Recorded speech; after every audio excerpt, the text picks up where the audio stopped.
Welcome back. Now, University of Johannesburg politics professor Mcebisi Ndletyana believes there's nothing unusual about the ANC including tainted individuals on its list of candidates for the coming elections. And of course, some of them might make it to the government if the ANC wins the elections. He also has his views on why the ANC has not really addressed corruption allegations that have been leveled against the president's family, that's Cyril Matamela Ramaphosa's family. Prof, good morning, and thank you very much. Just an overriding question first. I mean, from what we see in the reports, and we picked it up there, that's why we wanted to talk to you, is there really nothing that the ANC can do about those individuals?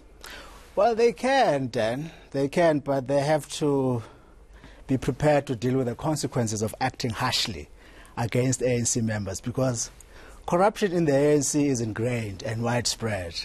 The ANC is a patronage-based party. Party structures, party individuals live off state resources, both for personal livelihood and also for financing party activities, right? And this is a widespread practice. There is collaboration between branches, regions, and the PEC. So you have allies. If you take something, for instance, at a municipal level, you share with your regional counterparts, with your provincial counterparts. So it is factionalized in that way, right? So if we were to act against branch members, remember branches bring support to leaders at the regional level and provincial level and also national level.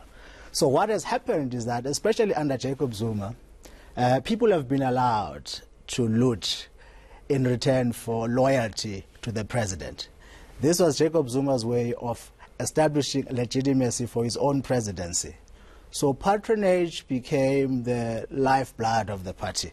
So if you act against those individuals, you are actually alienating potential support. So is there a possibility that if Cyril Ramaphosa took a very strong stance, acted what he speaks, and got rid of people, that he himself could be ousted? There's a strong possibility that the party might just rise up against him. Because that's how people have come to understand the party to be. It is a source to a livelihood.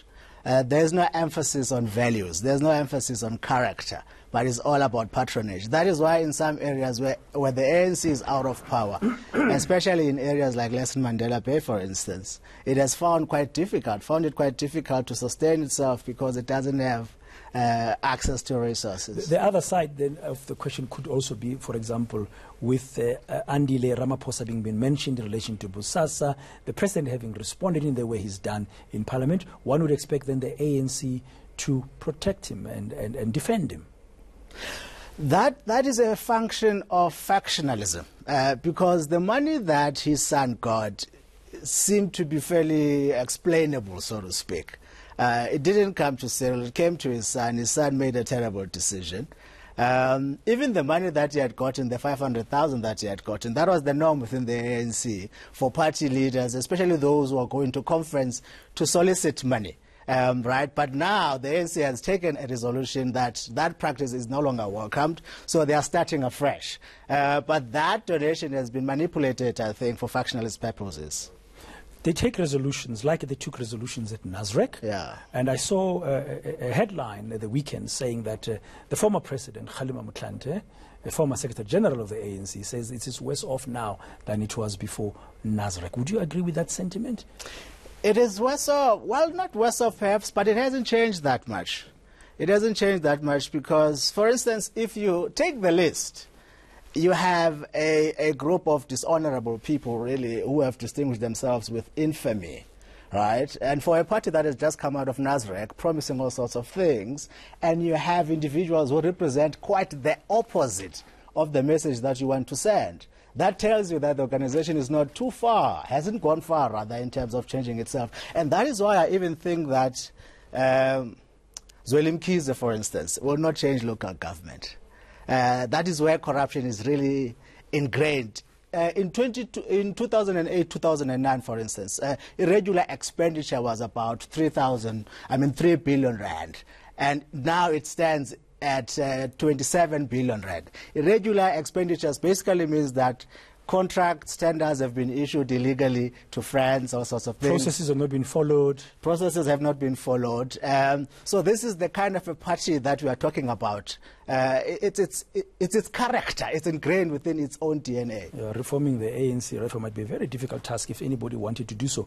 Prof, before you go, very brief, you are a professor of politics at the University of Johannesburg. You engage almost regularly with students. These are young people who are studying. These are people who be like when they're 19, 20, 21, 22, 20, in their 20s.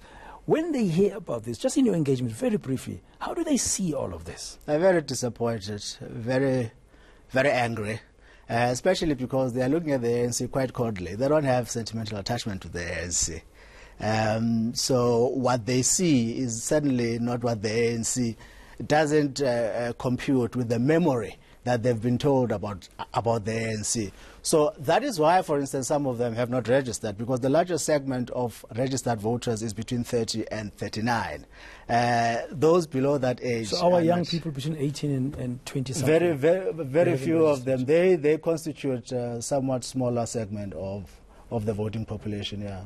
Okay, very disappointing to hear. Thank you very much. That's Professor Mcebisi Ndletyana giving us some of his views about dealing with corruption in the ANC and why the ANC is behaving the way it's doing ahead of the 8th of May elections.